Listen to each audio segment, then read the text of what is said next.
Welcome to This Moment in Democracy. This episode was recorded on March 14th, 2024. I'm your host, Saladin Ambar. Joining us for a special Women's History Month feature is Professor Christina Greer, an associate professor of political science at Fordham University's Lincoln Center campus. She is currently an inaugural Moynihan Public Scholars Fellow at CUNY City College. Her research and teaching focuses on urban politics, New York City and New York State politics, campaigns and elections, and public opinion. She is the co-host of the New York-centered podcast FAQ NYC and is also the host of the Blackest Questions podcast at The Grio. She also writes a weekly column for the Amsterdam News, one of the oldest Black newspapers in the United States. Professor Greer, welcome and thank you for joining us today. Thanks so much for having me. I love talking to you. Well, you've been kind to me over the years, and it's been great to get to know you as we've intersected periodically in our professional lives, and so it's just terrific to have you join us on This Moment in Democracy. Look, we're coming off Black History Month, and now we're in the middle of Women's History Month, and your work touches on questions of intersectionality as well as anyone's. Just share briefly, if you don't mind, what your thoughts are about the role of race and gender in our current politics, particularly given that now the 2024 presidential nominees of both parties have been set. Yeah, well, so I always extend Black History Month into March, since, even though you gave us an extra day this year, it's still. So I like to celebrate Black women in February and March because Black History Month, I get to celebrate Black women. And in March, I get to celebrate Black women.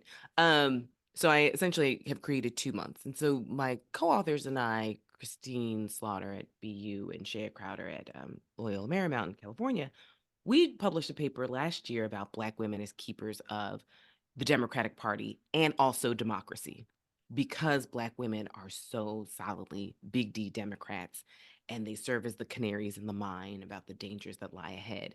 And so right now we're looking at we're writing a paper about, whether or not Black men and all this hand wringing, are they going to leave the party? It's like, no, Black people by and large are still Democrats, way more than Latinos, Asians, and definitely white folks.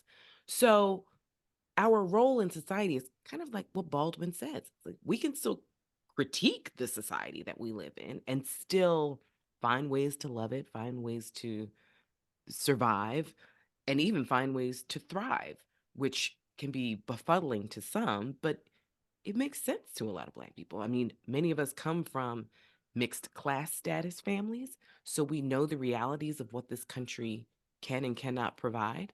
You can have someone in your family who's a tenured professor at a top university. You could also have someone in your family who's been caught up by an unjust legal system or went to failing schools and their life chances and life prospects aren't the same as their cousin who grew up in a totally different zip code. So when I think about Black women in sort of not just leaders of the family, but leaders of their communities, especially because of carceral rates that have disproportionately taken Black men out of particular communities of a certain class, I think about all the labor, the intellectual labor of Black women, the physical labor of Black women, obviously. But, I think about writers and educators. Obviously, Ida B. Wells is like finally getting her due. Fannie Lou Hamer finally getting her due. I think our colleague Nalue Rooks is writing a book about Mary McLeod Bethune. I'm from Florida. My parents are from Florida, 2 different parts of Florida. Right. So like that to me is very exciting because I've heard of, I've read about her in lighter ways growing up, but like someone's finally doing like a deep dive about oftentimes Black women in the South. I'm writing a book right now about Stacey Abrams, Barbara Jordan, and Fannie Lou Hamer, these Black American women from the U.S. South and what they've done internally and externally, insider and outsider politics to move this country forward. So we have enough examples of Black women who have steadfastly moved this country forward. I mean, there's a picture of Shirley Chisholm right here in this Northern context. And she's, children of immigrants, just like our vice president, children of immigrants moving this country forward. So we've now got quantity, increased quantity. I think now the harder conversation that we'll probably have over the upcoming years is like, okay, so now we're getting complex questions around quality and people upholding white supremacy or patriarchal notions, or like, what is a Black female mayor doing or not doing for the Black populace? And so we're not yet at the point where we can be as outlandish and mediocre as white men in mass. But we are at the point where we're getting a diverse group of electeds that are posing some really interesting and challenging questions. And I think about, my colleagues like Wendy Smooth or Nadia Brown or Evelyn Simeon, who are doing and have done really great work about Black women, Black voters, Black leaders. And now we're just building on their work. And Pearl Dow just came out with a great book.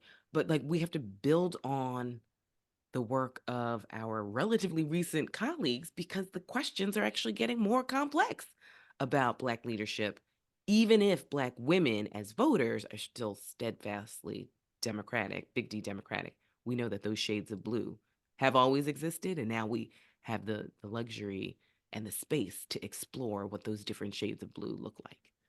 What kind of critiques do you see happening from outside the Democratic Party, but also within, with respect to Black women, vis-a-vis this quality of representation that you're outlining? I think back to Dr. King and the Vietnam War, and I'm pretty certain he would have remained opposed to it had there been a Black Secretary of Defense at the time, right? So we're Mm-hmm. talking about the nature of representation, but also the nature of America's polity. What kind of country are we, and so on. What is the debate like about this qualitative aspect of Black political representation? So I think it gets complicated, right? Because we know that when you are in positions of power, sometimes you are expected to uphold said position of power. And, the question, let's just use Barack Obama as a quick example, and then I'll pivot to Black women. But like the question was always, are you a Black president or a president who happens to be Black? Right. What do the life chances of Black people fundamentally change under Black leaders? That's always been a question, right? When Willie Brown, who's the first Black mayor of San Francisco, says, I'm going to be the buildingest mayor, it's like, okay, what does that mean for Black people? Does that mean you're building in our neighborhoods, or do we have to get out for this building to happen, right? The running joke when Kurt Schmoke became the first Black elected mayor of Baltimore, the joke was, they had their first Irish mayor. He made the largest number of Irish millionaires. They had their first Italian mayor, Nancy Pelosi's dad, D'Alessandro, Right. Tommy D'Alessandro, right? You had the largest number of Italian millionaires. You had your first Jewish mayor. You had the largest number of Jewish millionaires. Then you get your first Black mayor. And what do you get? The largest number of Irish, Italian, Jewish millionaires. That's always the sort of the joke Right. about Black Right. privilege. And Right. but you have to think about the structure in which they oftentimes get elected. They tend to Mm. cater to, in the past, they've had to cater to kind of this white population that helped get them there because they know that white population can remove them. And so it's sort of looking at Black constituents saying like, well, hold on, I'll get to you, but I just got to deal with this over here first. And so when we're seeing the types of diversity in Black leadership, think about Lori Lightfoot. It's like, Hmm. are you a cop? Think about the questions surrounding Kamala Harris, defense attorney, Right. attorney general. It's like, well, in the capacity of her occupation at the time, she did what said occupation expected her to do. So why are we surprised that under her watch, X number of people were prosecuted? She's a prosecutor. That's the definition of the job. So I think we are right to challenge, we're right to question, we are right to be pleased or displeased. But the descriptive representation, which is very important, must also come with substantive representation. And that's where it gets sometimes complicated because what is right for Black people? First of all, who are Black people, right? We are incredibly diverse. I wrote a book about our diverse ethnicity, right? But like Yeah. we have diverse classes, we have diverse interests. We also know that sometimes, the old Jamaican saying, money whitens, right? So some people are like, yeah, I used to think this, but now that I'm in this tax bracket, I think that. I mean, this is the interesting thing as a New Yorker about Eric Adams, right? He was talking to Black homeowners, which is like, yeah, a lot of you guys are in the NYPD. I'm not going to denigrate the NYPD, but I know Right. a lot of you who aren't in the NYPD, you still want the NYPD because you're homeowners, but you also don't want the NYPD harassing your kids all the way to the home that you own. So, threading that needle of having complicated conversations that Black people have been having for decades. It's You just, you are invoking double consciousness, I would hello, I would I would say, to coin a phrase. right? Just our friend the Uh, sociologist, right? right. But we've always had these complex conversations. It's just now we're having them in a much more mainstream way. And joining with other scholars who were like, and another thing. So, like, it's not just about race and class and black and white. Hey, what happens when we live in a city where there are Latinos or significant Asian populations? What happens if we're in a city where there's black, uh, black Americans with also Afro-Caribbeans and Africans? How does Right. that complicate it? How does Mhm. that complicate leadership, right? Where it's just like, well, now the community used to be quote unquote black, but actually the community's Jamaican and they want Jamaican leadership, not just black leadership. Right. Well, you use in your book, Black Ethnics, this term, just blacks. I refer to myself as a boring black. Right. If you don't have ancestry, quote unquote, exotic, maybe you are in the just black category, but you do a wonderful job of talking about the diversity of the black community, particularly even beginning with this Zora Neale Hurston quote at the beginning My of your people, book, my which is people. yeah, right. It's really terrific. I encourage people to pick up the book and to do a dive into it. But I want to come back to this question of black women, but also black men vis-a-vis the Democratic Party.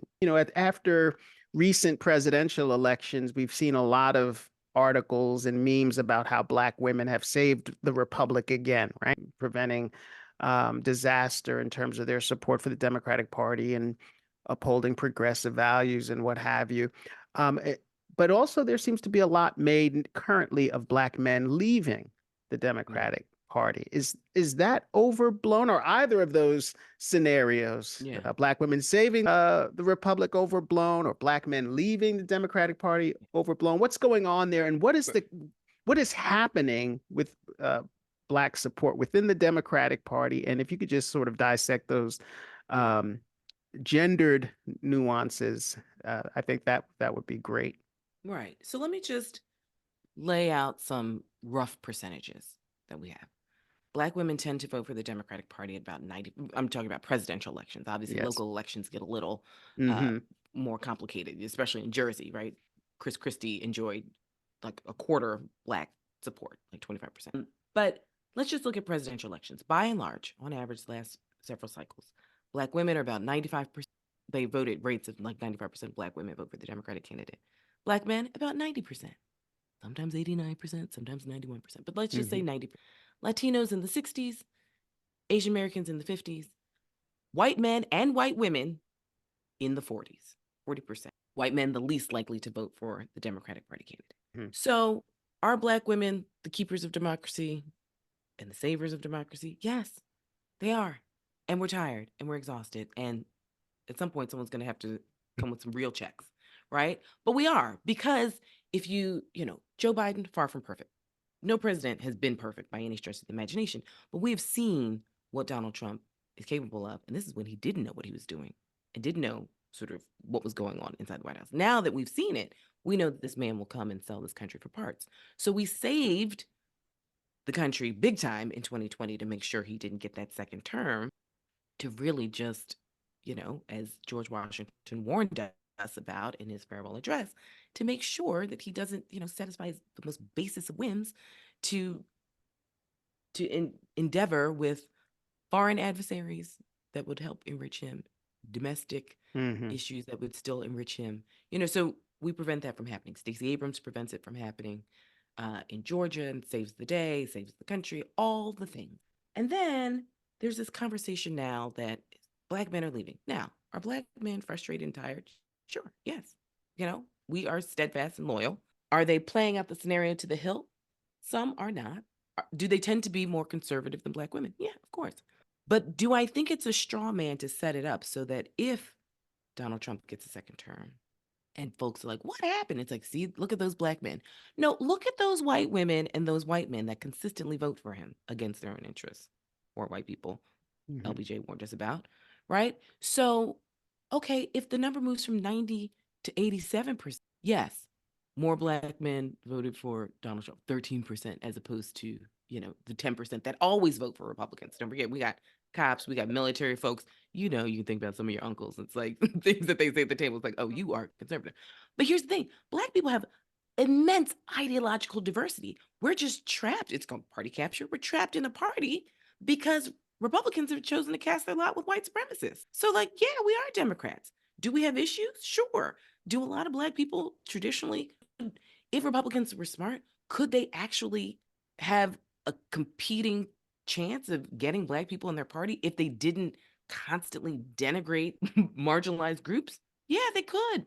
There are a lot, not all Black people, but there are a lot of Black people who are conservative, not just on Yes. social issues, on fiscal issues, on whatever it may be. Do I think that we might see a little bit of movement of Black men towards, say, Donald Trump? Because either they're trying to send a message to the Democratic Party, or they like the bombastic. They like the fact that this man is like, yeah, I'm just gonna go it alone, like Teddy Roosevelt style. Is that attractive to some? Sure. Do I think we're gonna see what Black men voting the way Latino men vote? No. Do I think I'm gonna see the way Black men voting the way Asian men vote? No. Do I think we're gonna see the way Black men voting the way white women vote? No. Mhm. Absolutely not. We're not going to see 56% of Black men voting for the Republican Party because that's what the rates of white women vote for the Republican Party. And so our colleague Jane John, with this beautiful Yes. article in Yeah.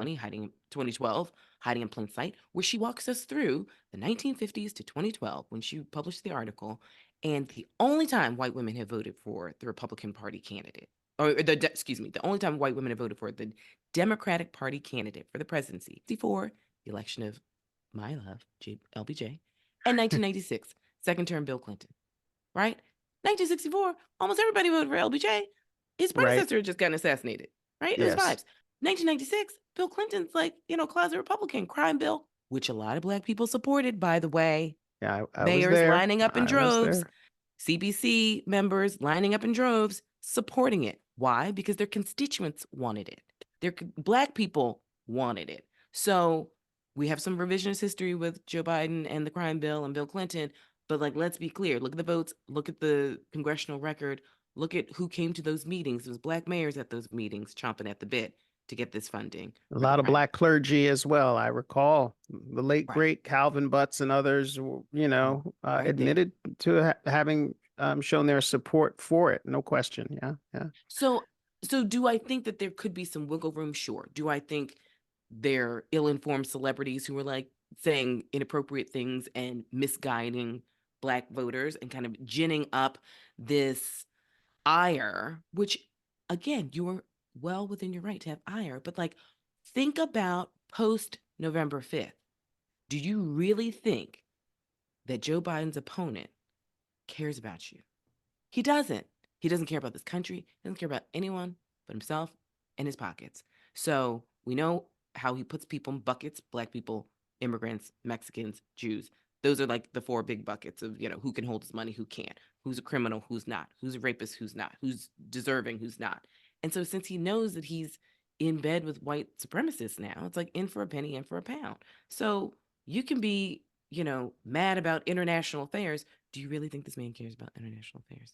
He cares about it in so much that he Right. can make money off of it. He Sure. does not care that, it's a humanitarian crisis.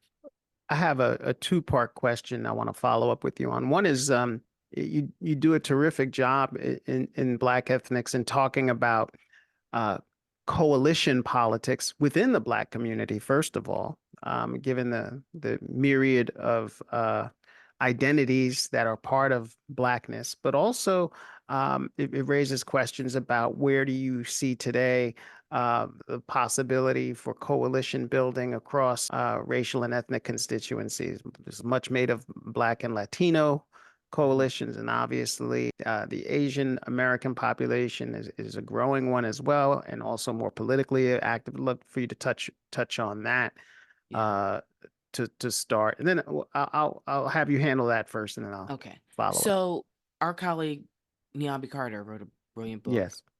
that really tackles this and sort of essentially like, hey, people, don't get sold the old okey doke where it's just like Black people and Latinos are competing, right? Because at the end of the day, it's white supremacy that's trying to keep everybody out of the game.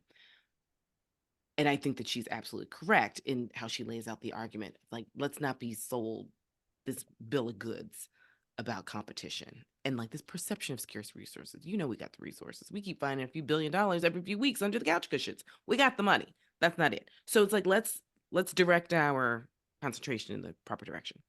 I will say this. What does worry me is thinking about the influx of immigrants in various cities. I do not like calling it the migrant crisis. This is a nation of immigrants.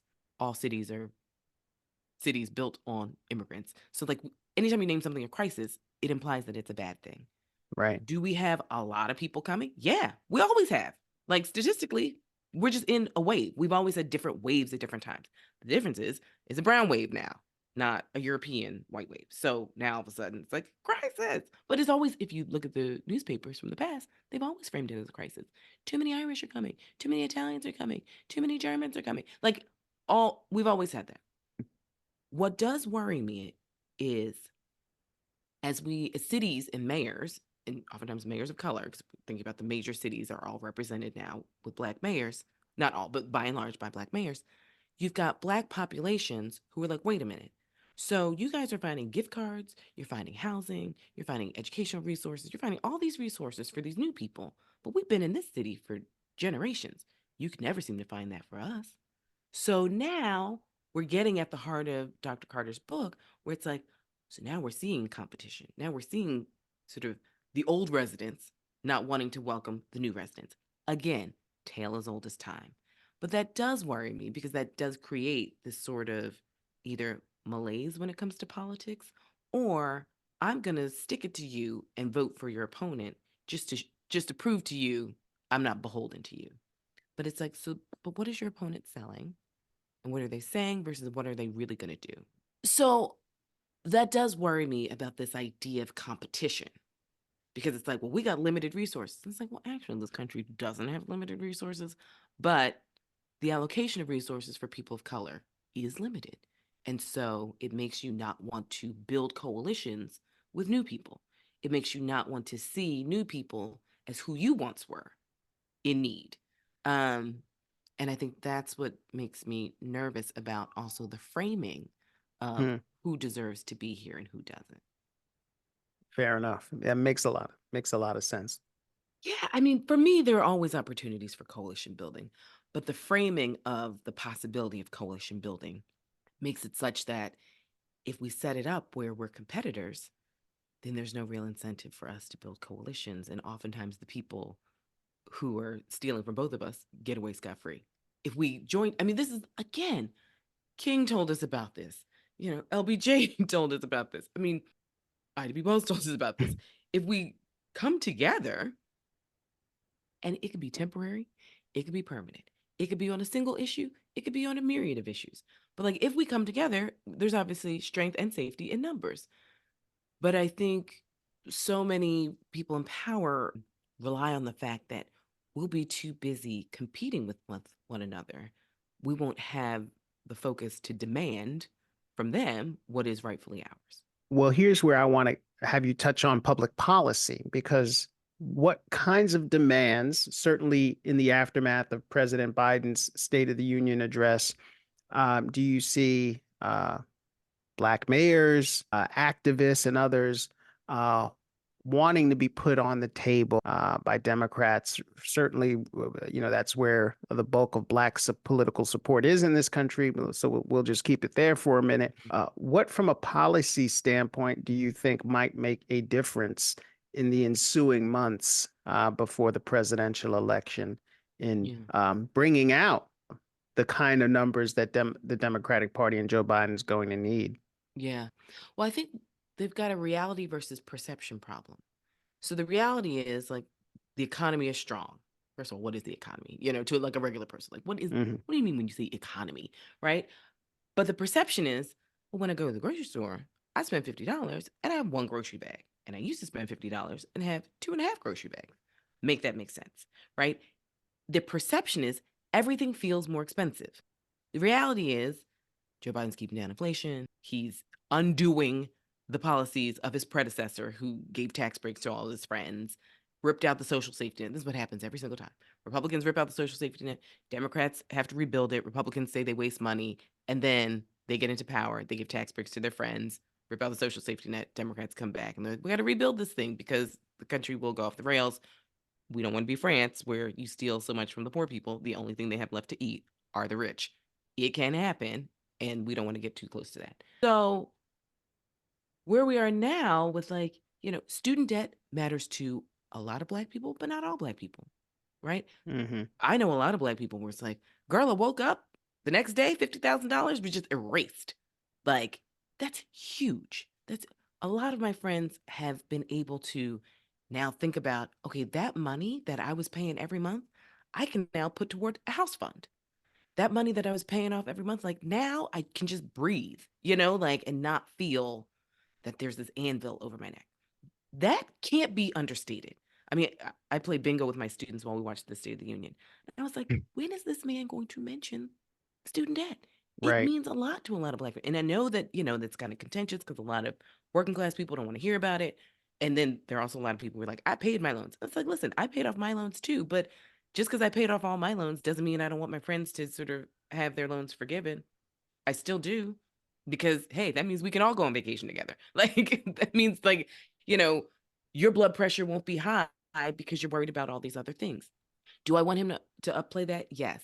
Do I want him to upplay, like transportation and infrastructure, of which a lot of people of color rely? Yeah.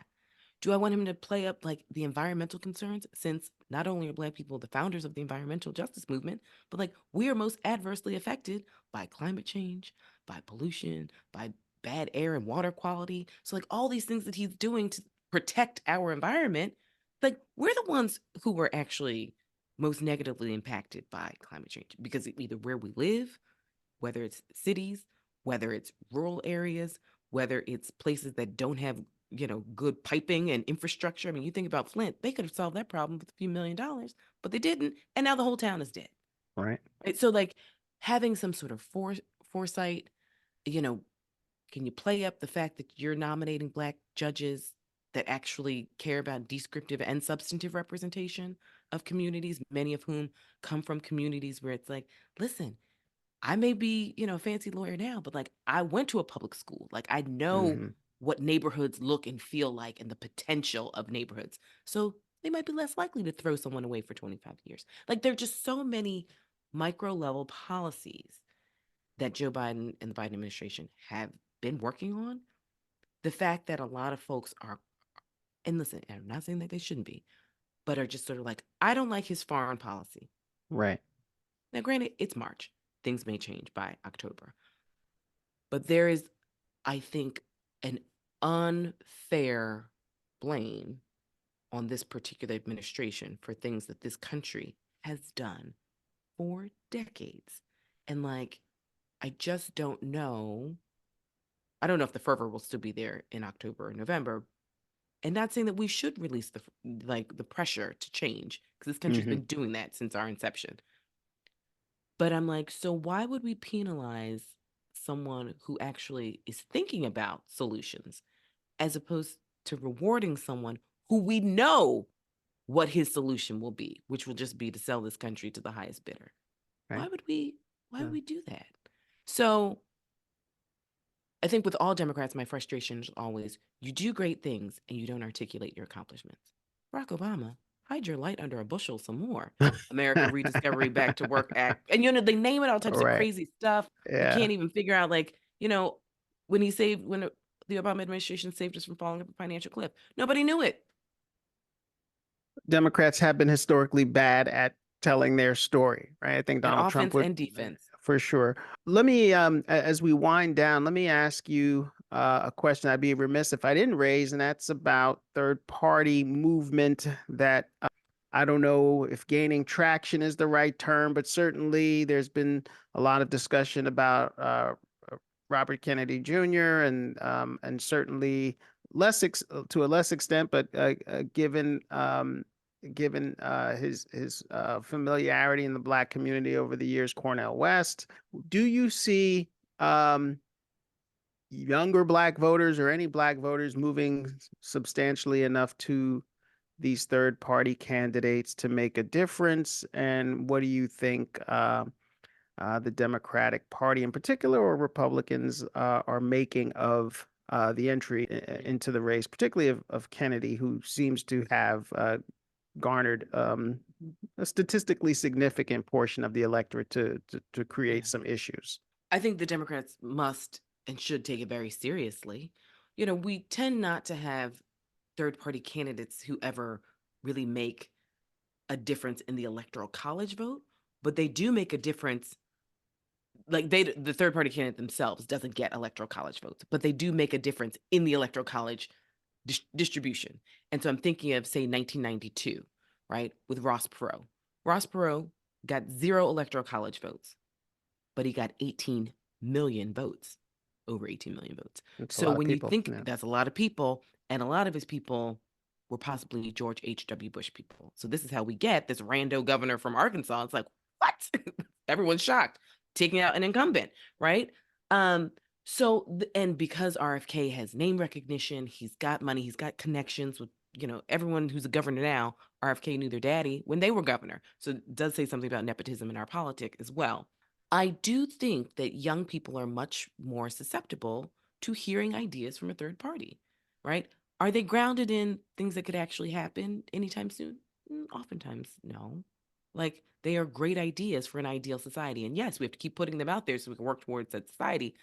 But I think for this particular election, it needs to be fully articulated and understood that if you choose to go with an RFK or a Cornel West in your particular state, and all states do matter, but like there's certain states that obviously it would be much more catastrophic than others, then you do know that if you decrease the chances of Joe Biden, Donald Trump could get a second term. Some people are like, I'm fine with that, especially young people. One, they have the luxury of being young and they don't know sort of what lies ahead. They have the luxury of being young. It's like they don't really have the kind of money that older people have that could go away. A lot of them are like, listen, things look bleak now. So, like, how much more bleak could it get? Here's an answer: a lot more. But they don't know that. And so I don't know if, that old saying, F around and find out. We might, as a country, be in that stage of effing around and finding out. Because I fundamentally believe if Donald Trump gets a second chance, like, we are possibly looking at the end of democratic norms, small d democratic norms. When people say, well, it could be Nikki Haley in 2028, I'm like, I don't know if this man would let us have an election in 2028. Like, I don't think that he'll surround himself with Republicans who care about this country. He started that last time and he was like, ugh, I don't like all this. You're fired. And we thought they were the worst people. But there's always deeper in the abyss. We know this in America. So I don't know, a place like Michigan or Wisconsin or Ohio or Pennsylvania, or Virginia, Florida, Arizona. I mean, the number of states where a third party candidate, can make a difference. Ask Al Gore, Ralph Nader, that little 5% made a big difference. Now, Al Gore, win your home state, then maybe we won't have a conversation. It does help to win your home state. That's what I tell my students first day of class. Win your home state, then talk to me. It's good to know. Listen, we need to wind down, but I want to give you the opportunity, and you've done so really already. You've uplifted so many Black women and their work in this podcast, and in honor of Women's History Month, and also coming out of Black History Month, or retaining Black History Month, as you suggested early on. Is there someone whose work could be from academia or literature that you want to lift up on this podcast right now? And then finally, where can we find you? Where can we find your podcast? How do people get to know Dr. Greer better? Well, I need to write a lot more. So I've started, whenever I need to write, I read fiction. Okay. Because fiction helps me toss around ideas and words and language. And I'm always, how it is. You never want to plagiarize. So I tend not to read political science when I need to write political science. I like to read something totally different. And I feel like Gloria Naylor isn't talked about enough. Gloria Naylor. She's just not. Maya Angelou's amazing, and Alice Walker's amazing, Toni Morrison's amazing. But Gloria Naylor, to me, Bailey's Cafe, Linden Hills. I mean, a lot of people know her from Women of Brewster Place, but Linden Hills, as far as the Black class analysis, is just short of brilliant. So I would say Gloria Naylor. And I hang out on formerly known as Twitter sometimes. It just feels like an old JCPenney's these days. But I'm there and on Instagram. Instagram, I'm just basically talking about like birds and nature. So it's Dr_CM Greer That's before I knew how the internet worked. And I was like, oh, let me put in an underscore so no one can find me. I've got a podcast if you're interested in New York City politics called FAQ NYC. It's on Spotify, Apple, all the places where we just do like deep dives, talk about the mayor, the governor. And I have a podcast called The Blackest Questions on the Grio. Again, you can find that at Spotify, wherever, where I interview kind of quasi-famous and famous people. It's a game show. It's about kind of Black history as American history. And I ask them questions and give them points and see what they know and get to know them in the process. Well, Dr. Christina Greer, it's always great to see you. And just want to thank you for joining us on This Moment in Democracy to share your thoughts. Always illuminating and wonderful and fascinating. We're really fortunate to have you. We'll have to have you back at some point post-election, perhaps. Absolutely. Any reason to chew the fat with you is always a good one. Thank you for your wisdom and for joining us today. Really appreciate it. Anytime. Today's podcast has been brought to you by the Eagleton Institute of Politics. Eagleton is a nonpartisan research unit of Rutgers University, New Brunswick. This Moment in Democracy was made possible in part by the generosity of Gerald and Kiko Harvey and Eagleton's many supporters. To support Eagleton's work or sign up for its newsletter, click the links in the description. Please help support the work we do at This Moment in Democracy. Visit our podcast page at eagleton.rutgers.edu to learn more. We want to hear from our listeners. Email us at podcast@eagleton.rutgers.edu to send in your comments about today's episode or suggest topics that you want to hear about. That's all for today. Thank you for joining us on This Moment in Democracy.